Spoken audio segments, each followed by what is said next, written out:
Here at Helmuth Ford, we are a small town dealership with no hassle and no pressure. The Brooklyn Opera House in Brooklyn, Iowa presents live music on Wednesday, November 27th at 7 p.m. with Jake Simon and Blake Jack. Tickets are $25 in advance or $30 at the door. For more information, call 641-522-2424 or use the QR code on the screen. It's two of Iowa's finest country music acts, Jake Simon and Blake Jack. Wednesday, November 27th at the Brooklyn Opera House. Experience Oskaloosa presents Pink Friday. This Friday, November 22nd. Doors open at 10 a.m. in Oskaloosa at Untamed Nutrition, Stepping Stones and Eagle's Nest, Stella's Salon and Boutique, Shop Gen Miracle, Salvage Designs, Muse Music Store, LaRue and Company, Hunter's Gifts and Cafe, Aesthetics by Lily, Brushed by Jude, Book Vault, Betsy's Boutique, and Barn Swallow Flowers. Check out these stores for more details. Pink Friday is a nationwide event dedicated to celebrating and supporting small and local businesses. And be sure to sign up for the Pink Friday giveaway basket valued at over $700. Experience Oskaloosa with Pink Friday this Friday starting at 10 a.m. Betsy's Boutique at 105 High Avenue West in Oskaloosa has uniquely different women's clothing from casual to dressy and everything in between. Betsy's biggest sale of the year is Small Business Saturday, November 30th, starting that day at 9 a.m. with their biggest discounts of the year, doorbusters, and giveaways to the first 100 customers to check out. Don't miss Small Business Saturday, November 30th at Betsy's Boutique, 105 High Avenue West, Oskaloosa.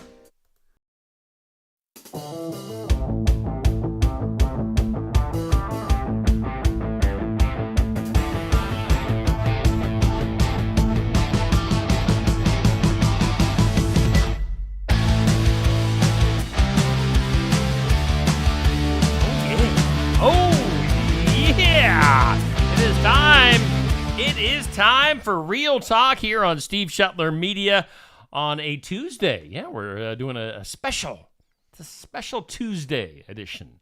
We've got Pastor Aaron Fleming and myself. Aaron, how you doing today? I'm doing great, Steve. How about yourself? Doing okay. Should mention we're brought to, I always say that. I always say that.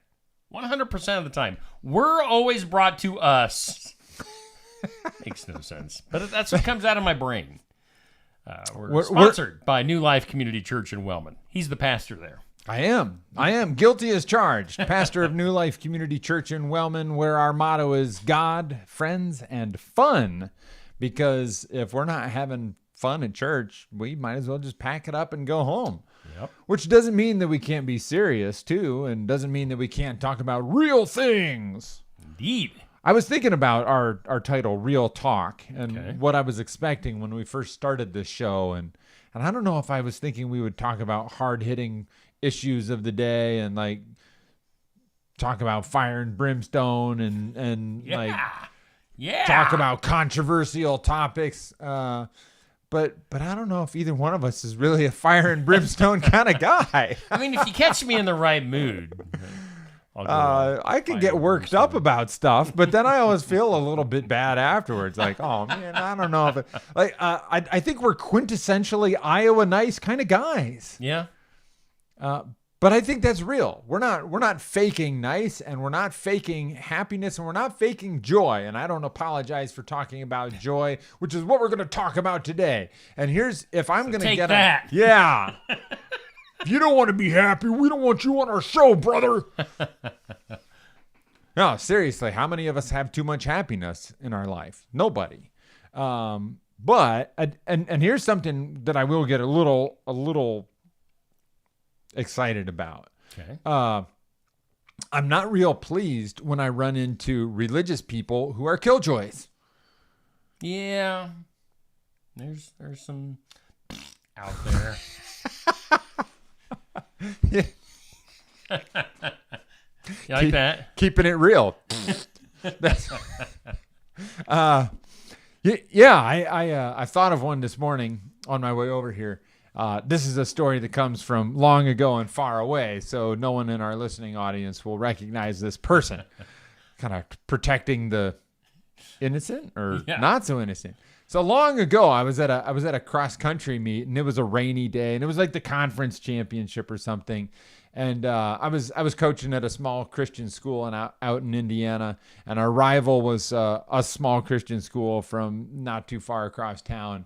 And their coach, he was a good guy, right? And he had a good team, and they were beating us. And but I got to the meet, and I saw this coach. And he made some kind of comment about, oh, it's raining and this terrible weather.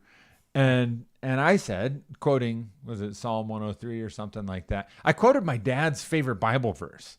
Okay. So I heard this one a lot when I was growing up. This is the day the Lord has made. Let us rejoice and be glad in it. So I said that to this other guy. I was like, well, this is the day the Lord has made. And he comes back with, that's not what that verse means. In that context, that's talking about the joy of our salvation that comes through Jesus being resurrected from the dead. And a good day to you, sir. Yeah, and a good day to you too, sir. Fine. Go be miserable about it raining. Hey. And the weird thing is, he wasn't wrong. Yeah. That is, in context, that's the larger theological meaning of that verse. It is talking about the day that Jesus was resurrected from the dead. But then I ask you this, Mr. Killjoy, party pooper, sourpuss, curmudgeonly, curmudgeonful curmudgeon.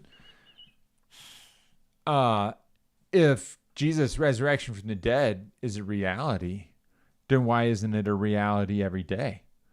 If it touches my spirit in terms of salvation, why doesn't it touch my emotions in terms of coping with a rainy day? Yep.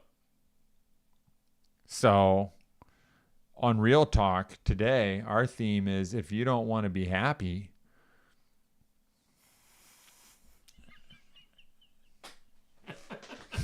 then we don't. What? We don't want you listening to our show. Yeah. So take that. Yeah. Go listen to some other show. and stuff. Yeah. Go watch Iowa basketball. We haven't talked about sports for a while. I know. But the men's team is 4-0. They're doing all right. Yeah. So. Yeah, I watched a little bit of their game the other night. Maybe this is our season. No. Okay. Let's move on. I just depressed myself. Okay. So sometimes our did you have a particular story? Do you have a particular story of a killjoy? Curmudgeonly religious people kind of pooping in the party or raining on the parade or nothing in particular. There's a story. One of my favorite pastors, his name is Luke Hobbs from Tennessee. I see him about once a year, and he always has an interesting perspective. He's kind of a fiery, feisty, redheaded Tennessean.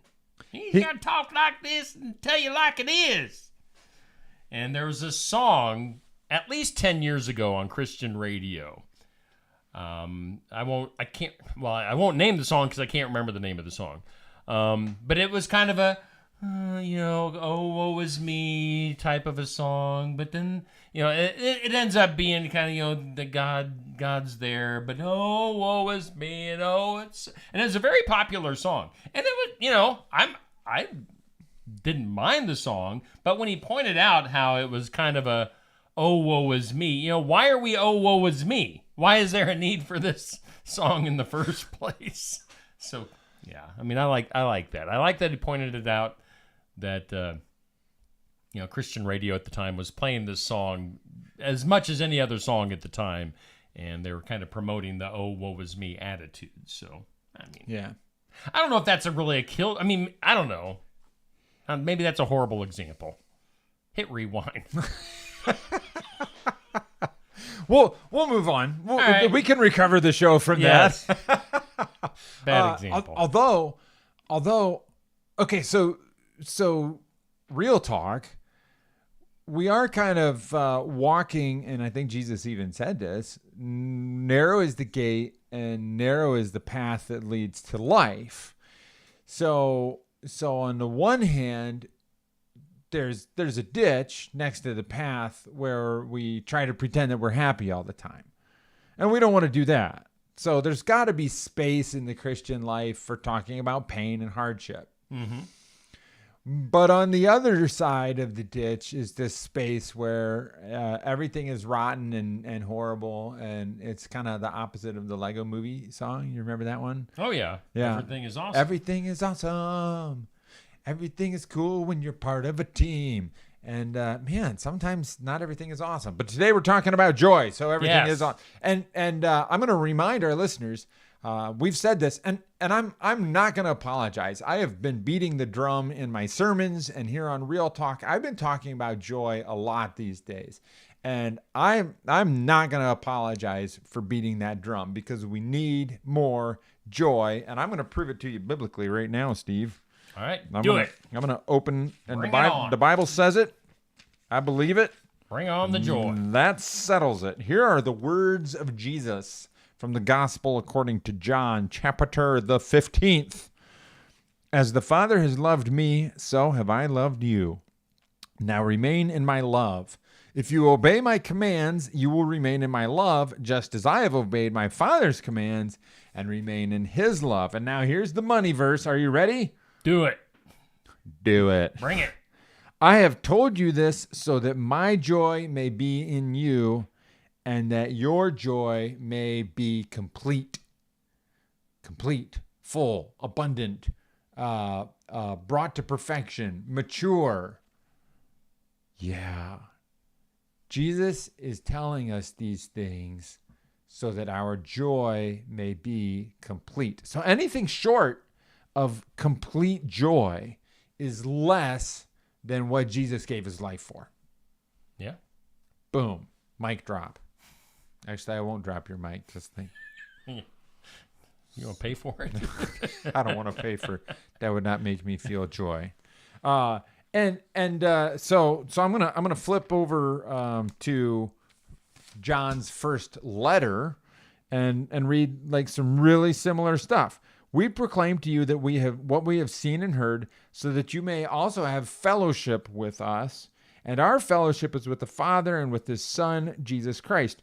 We write this to make your joy complete. And in both of these passages, both in the gospel and in 1 John, we're seeing a connection between relationship and joy. See that first? If you obey my command and love each other, your joy will be complete. If we have fellowship with one another, this is in the letter of 1 John, if we have fellowship with one another, then with our Heavenly Father, then our joy will be complete. So there's, but happiness is great, right? We all love to be happy, but happiness has to do with circumstances. Yeah. Are you looking? The weather. The weather. Yeah. Yeah. And the sun is shining today for the first time in about 17 weeks. It feels like. It would be nice if the Hawkeyes would win this Saturday against Maryland, especially. Sure. I'm hoping that Maryland scores 0 points and Iowa scores about 40. Do you have a particular grudge against Maryland, or what's going on there?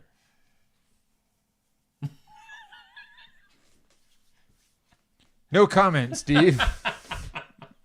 Maryland is a lovely place. My sister lives there, and I love it very much.